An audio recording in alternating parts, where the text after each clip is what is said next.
dan ada yang 12 cycle ya. Jadi masing-masing nama. Jadi ini untuk indikasinya apa?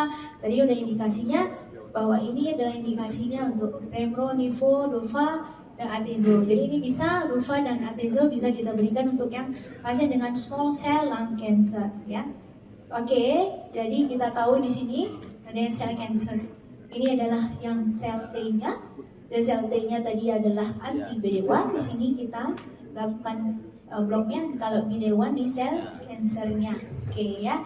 Oke, lanjut untuk yang ini jenis-jenisnya. Dan seperti kita tahu bahwa efek samping ya masing-masing ada imun check, namanya imun related atau namanya imun related toksisitas. Jadi sebaiknya sebelum kita melakukan pemberian terapi imun, checkpoint inhibitor kita melakukan pemeriksaan mapping, paling nggak untuk mencegah autoimun. Kita tahu kalau misalnya kita pasien-pasien diberikan ada kelainan autoimun, itu akan memperparah. Jadi harusnya kita screening apa pasiennya ada kelainan autoimun seperti tiroid dan yang lainnya.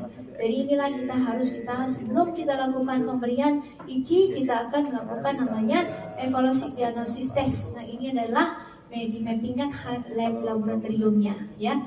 Periksa hati, ada hepatitis dan yang lainnya.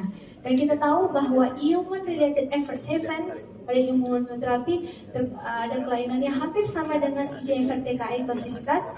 Makanya kita harus melakukan evaluasi toksisitas. Kita tahu apakah di pasiennya pneumonitis atau tidak. Salah satunya pneumonitis atau ILD. Namun kita ILD kan kita tahu bahwa yang paling banyak itu orang Jepang menggunakan IGFR TKI ya. Itu ya orang Jepang itu ILD. Makanya ILD related untuk yang IGF TKI itu paling banyak ditemukan di Jepang. Ya itu mungkin etnisnya ya.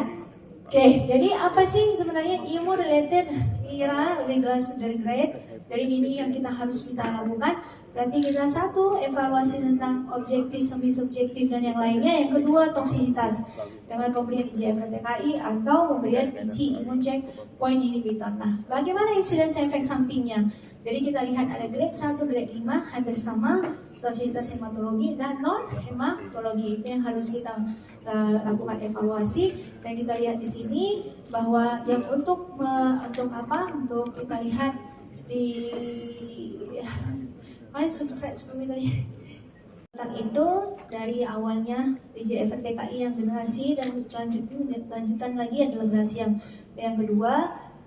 Kemudian kita lihat di sini Asia sampai OS-nya 46,7 bulan. Pada ALK bagaimana dengan Alex trial dan dengan J-Alex ternyata bisa sampai 34 bulan.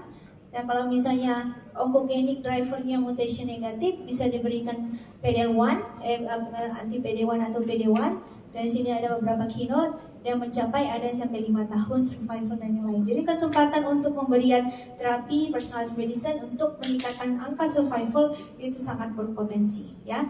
Gitu. Jadi ini ada beberapa case ya, case untuk yang imunoterapi ya. Ini saya permisi sama Dr. Ramadhani. Nah ini ada pasiennya beliau ya usia 35 tahun, moderate smoker, ada pleuretic pain, umur masih muda, 35 tahun. Nanti kanker paru ini akan berubah paradigmanya menjadi usia muda. Kenapa berubah menjadi usia muda? Karena sekarang ini menurut Global Adult Survival Survey bahwa usia pada di Indonesia awal merokok sudah dini, teenager malah meningkat, apalagi dengan hot dengan vape, ya kan komunis vape. Nah ini nanti pasti kita akan menjumpai usia-usia di mana usia 30-35 sudah mendapat kanker paru. Ya jadi makanya tadi sudah harus dilakukan screening atau tanggap pada pasien ini TB tidak respon. Kita TB kan 2 minggu udah respon klinis. Kalau misalnya nggak respon mesti berpikir, oh ini saya apa nggak ya gitu. Jangan terlalu lama gitu, jadi stagingnya naik. Nah ini kita lihat ya bahwa dikonsul ke dokter paru dan kita lihat di sini. Ternyata dilakukan diagnostik adeno dan kita mappingkan IGFR wild type, ALK wild type, IHC 1,1. Jadi tadi di atas sama dengan di atas 1. Ya, jadi berarti 1,1 termasuk dalam yang weak, positif weak. Jadi yang lemah. Jadi lemah kita memberikan combo doublet. Jadi kalau combo doublet itu doublet kemoterapi berbasis platinum ditambah imun checkpoint inhibitor ya. Jadi doublet kemonya itu apa? Cisplatin atau karbo Pemetrexed karena sekarang JKN BPJS uji cisplatin nggak bisa karbo. Padahal kita tahu cisplatin itu adalah nephrotoxicnya sangat tinggi sekali ya. Jadi makanya udah deh cisplatin dengan Pemetrexed, tapi kalau bisa di luar pasien-pasien yang umum bisa juga bikin karbo sama Pemetrexed ditambah Peremezumab ya. Nah, jadi respon terapi ternyata sudah progres, sudah ada bone metastasis disease. Jadi apa? Bifosfonat dengan radioterapi reduce pain ya. Jadi yang melihat dari sini kita lihat apanya ini sebenarnya ada video, kita skip aja ya karena mengingat waktu. Oke, jadi kalau kita lihat resist, nah ini nih sudah ada dibikin form resist sama Prof. Elisna ya, dan tiap 3 bulan ya, tiap 3 bulan target terapi precision medicine masih sekarang ini untuk yang untuk yang immune checkpoint inhibitor sama target masih kita 3 bulan ya. Tapi kalau misalnya kemo per 3 cycle. Jadi masih kita menggunakan ini karena kita kombinasi ini. Jadi kita lihat di sini progressive disease ya.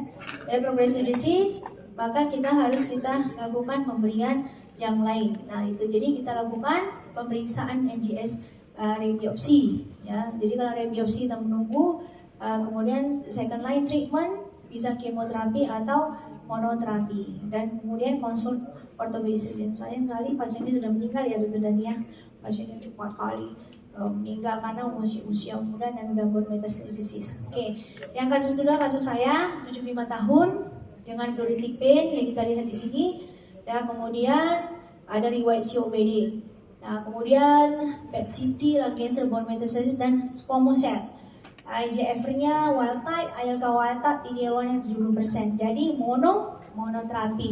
Jadi pilihannya atezolizumab 1200 tambah uric acid. Namun kita lihat dia KSS progresif, cepat sekali dia dengan ada kegawatannya dengan efusi kurang. Akhirnya pasiennya dengan siklus ketiga, siklus keempat kita memberikan atezolizumab, pasiennya sudah exit dengan efusi plural ya.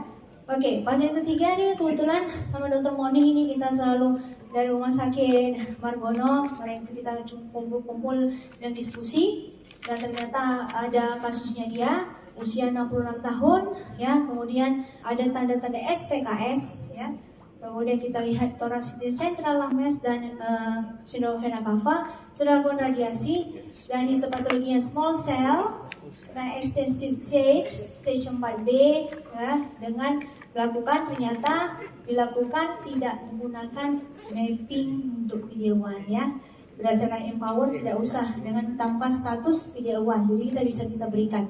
Nah, kemudian berikan double chemo yang karbo atau cisplatin dengan etoposide ditambah dengan CPI. Berdasarkan Empower bisa menggunakan atezolizumab 1200. Pasien sampai sekarang ini masih hidup ya. Nah ini ya.